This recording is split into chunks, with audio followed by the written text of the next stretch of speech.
Now on CoastTV News. Winds ahead of rain. What officials are telling people living in coastal communities in advance of a big storm. A coastal low continues to take shape to our south this evening with numerous impacts expected, especially at the coast. I'll have the details of the storm coming up. Remembering Diane Keaton, we look back on the life of the legendary actress after learning that she has died at the age of 79. This is CoastTV News at 11. And here is what we're seeing at 5 Points in Lewes. Some sprinkles earlier on this Saturday night. We were awaiting that big storm to hit Delmarva. And south of that, here's what it looked like in Ocean City moments ago. The road's a little wet from those earlier sprinkles as well. High above the town, and we have some big concern by officials there. Good evening, everybody. I'm Matt Pensick, and this storm is our top story this hour. And now you're looking live at Dover. First Alert meteorologist Bob Try. You've been tracking this system all day. And Bob, I've also been looking on our CoastTV weather app on our phone here to keep us informed as the night moves on. That's right, Matt. Very important to have that CoastTV weather app, and make sure you scan the QR code that you'll see popping up on the screen as we go through the newscast. And right now, we're looking at rain moving in from southeast to northwest, Millsboro, Gumboro, Omar, kind of the beginnings of this coastal storm, and back through Maryland, Salisbury, Libertytown, Ocean Pines. You've got the showers too. This is all pivoting off to the north and west as we're seeing heavier rain just offshore, and that extends back into the eastern part of the Carolinas. Here's our low that we're watching. This is not going to be a powerhouse low. In fact, it gets a little stretched out and weakens, but it's between low pressure and high pressure. That's why we're going to see a lot of the wind, and that's why we're looking at a coastal flood warning from Lewis down to Fenwick Island and farther south. We're going to be seeing this northeast wind piling up this water with inundation of about 1 to 2 feet, especially at times of high tide. Storm warning from Delaware Bay right into the Atlantic Ocean. We're going to see big waves, strong winds perhaps up to 60 miles per hour with a wind advisory across Sussex County and right along the coast, a high wind warning. As we're looking at temperatures in the mid 60s right now, we have seen gusts over 30 miles per hour. In fact, that's the case at Indian River Inlet, and those gusty winds will continue. So overnight, the rain at times and the winds get really strong. It's really not recommended to travel tomorrow morning if you don't have to, and some of that rain will be heavy at times. You can see the sustained winds around 25 miles per hour, but gusting much higher than that, and a lot of impacts with the storm, especially at the coast. More on that coming up a little bit later on. Okay, thank you, Bob. Looking forward to that. In Ocean City, plans are taking shape. Earlier on Saturday, town leaders, Mayor Rick Meehan and Emergency Services Director Joe Theobald met about the storm. According to the town's police department, an area of concern is the Route 50 bridge, and will it become impassable? Ocean City says it's fully staffed and prepared to respond 24/7 throughout this storm, and a temporary shelter at the Powell Convention Center will open Sunday at noon. Ocean City's mayor is stressing an urgency about the situation. This is a serious storm. This is something we're taking very, very seriously and cautiously here at the EOC in Ocean City. According to the National Weather Service, this storm will bring heavy rain, high surf, strong wind, and moderate to major coastal area flooding. We want our Bayside residents and visitors to Ocean City, all of our businesses, to take this seriously and to begin preparing now. And the OCPD says high tide at 1 p.m. Sunday is expected to worsen flooding and low-lying in Bayside communities. New tonight, the Cape May-Lewes Ferry is announcing it has canceled all departures for Sunday. According to the ferry, they will provide a later update regarding Monday's departures. Now, they were canceled in August. That was due to high winds and rough seas from Hurricane Erin. Today, Cape Henlopen State Park made their adjustments to the storm. All surf fishing, drive-on crossings were scheduled to close at 4 p.m., again due to high surf and beach conditions. According to the state park, they will continue monitoring those conditions over the next several days and will provide updates when available. Tonight, a 20-year-old Georgetown woman is facing 3 separate felony charges following her arrest Friday morning. According to Delaware State Police, Maleka Butler showed a handgun to another driver on Route 113 in the area of Shortley Road, and troopers say that upon a traffic stop of Butler in Millsboro, an unloaded handgun was found hidden between the driver's seat. Here's the key part here. She does not have a permit to carry a concealed deadly weapon. Butler was committed to Baylor's Women's Correctional Institution in Newcastle on a $23,500 cash bond. Tonight, sad news from Hollywood. Actress Diane Keaton has died. Stephanie Elam looks back at her life, career, and impact on American cinema and style.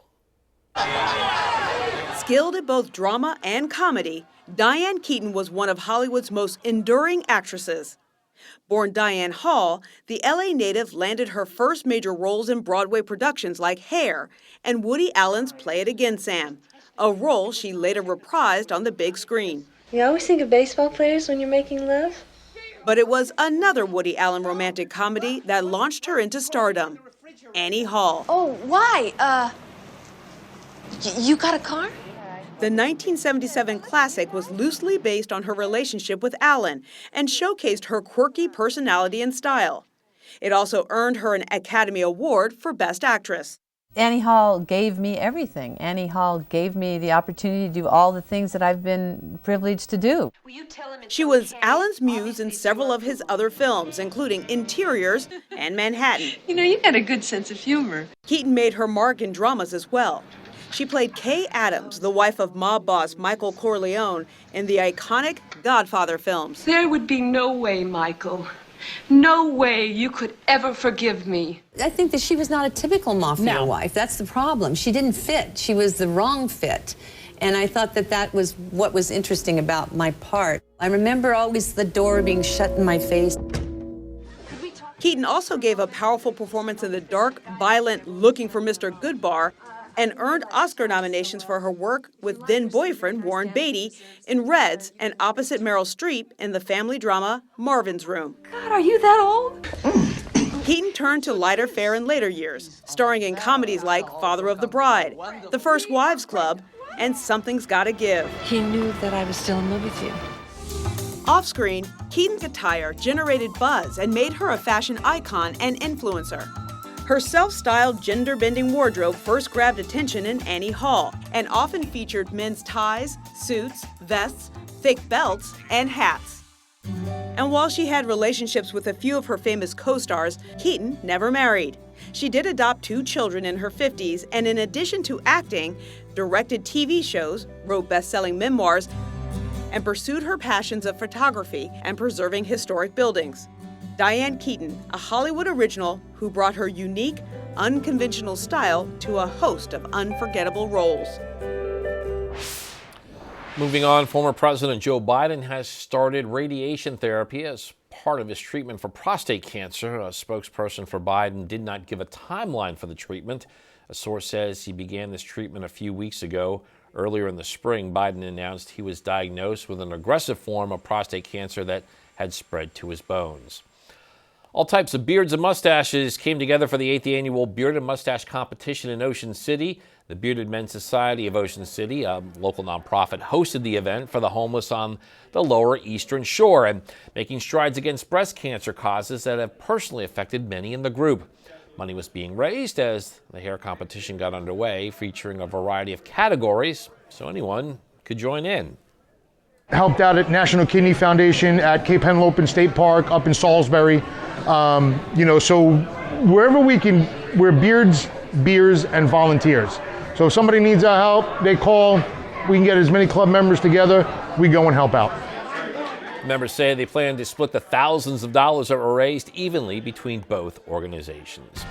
And we're just getting started in this Saturday edition of Coast TV News at 11. Coming up, mixed reviews for Bypass. Why a new road system designed to take many trucks out of downtown Millsboro is not seeing those results. And here's a live look at the Dry Tech Cam in Ocean City. You've seen some showers. The winds are picking up as the weather continues to deteriorate as the coastal low gets closer. Coming up, I'll talk about the impacts and how long we can expect the wind and rain a little bit later on. And 2 deals on the table, the options for the popular Clear Space Theater and the other top stories of the week. We're back in just 60 seconds on Coast TV News at 11. The Millsboro bypass was just one of several big stories we cover this week. Coast TV's Charlie Sakaitis has that and more in our Week in Review. Monday, with the future of Clear Space Theater up in the air, Rehoboth Beach looking to keep the theater right in downtown. They pitched the theater on a plan that would demolish the Cape May-Lewes Senior Center on Christian Street. Clear Space would then build a new 40,000 square foot theater. Nothing has been finalized, but a task force has been created for further discussions. Tuesday, CoastTV learned that former Lewes Fire Chief Bill Buckaloo had been reinstated into the fire department. This is after the board had voted to remove Buckaloo from the roles of the Lewes Fire Department for 2 years just a month prior. We have much more on this story on CoastTVnews.com. Wednesday, with the North Millsboro bypass now open, DelDOT says the goal of the $140 million project is to move as much truck traffic as possible out of the downtown Millsboro area. DelDOT says it's too early to know exactly how many trucks and cars are using the roadway, but Millsboro's mayor says he's spoken with Mount Air Farms and Alan Harim, and truck drivers from those companies are now using the bypass.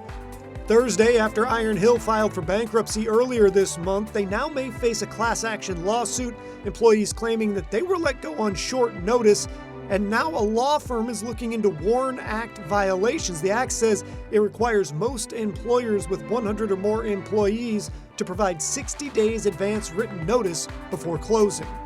And Friday, Governor Matt Meyer signed 2 child safety bills. One increases penalties for sexual exploitation. The second expedites court access for parents or guardians seeking a dead minor's digital records.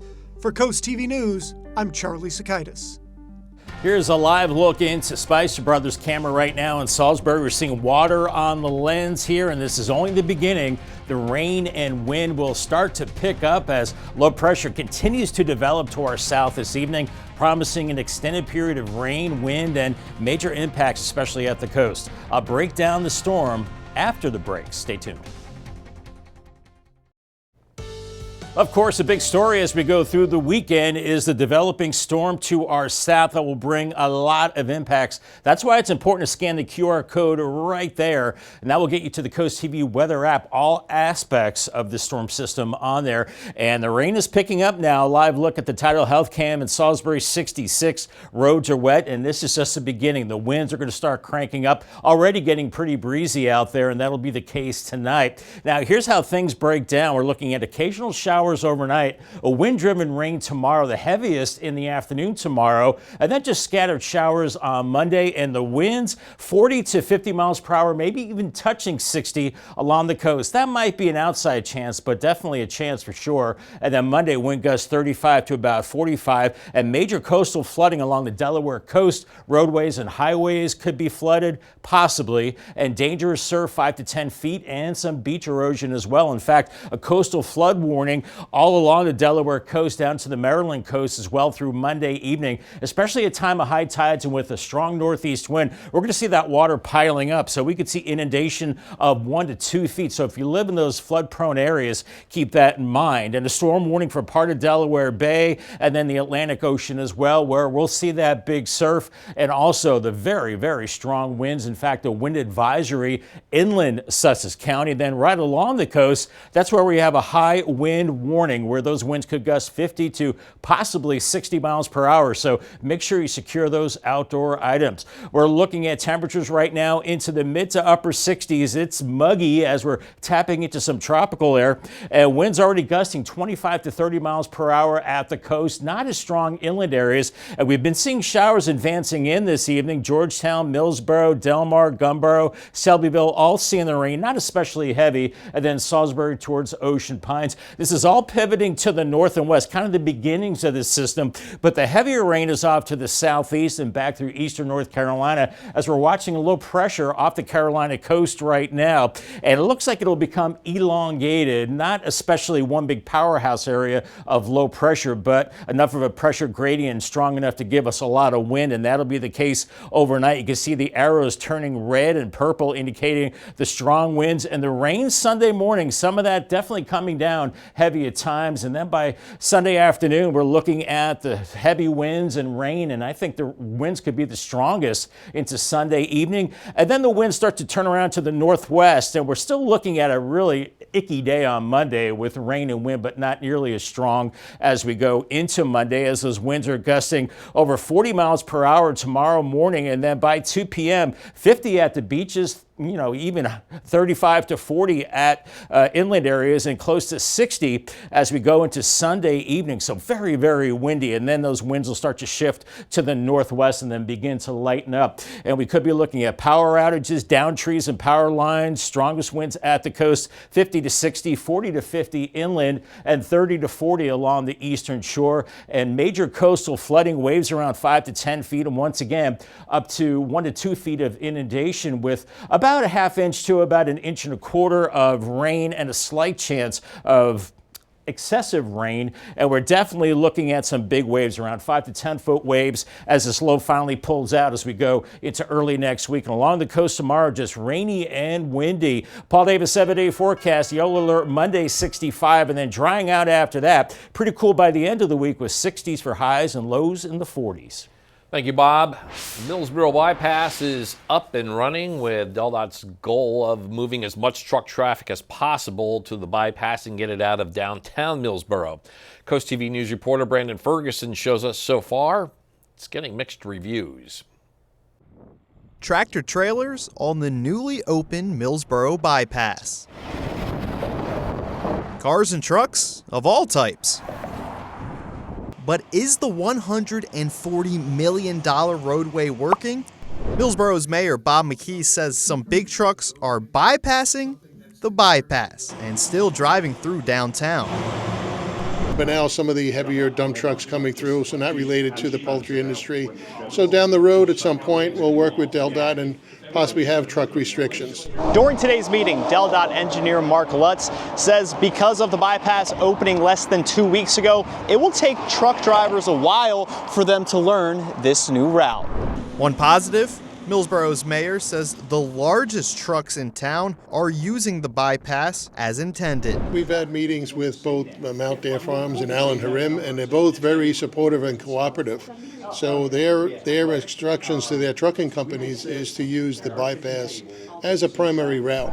Beverly Brown drives through Millsboro every day and says the bypass raises some questions. The more that they do the improvements to the roads is, in my theory, going to increase the traffic. The new bypass up and operating, but how effective it is still up in the air. And DelDOT engineer Mark Lutz says this exact numbers and data of how many people and trucks use the bypass will be available after a full month of its opening.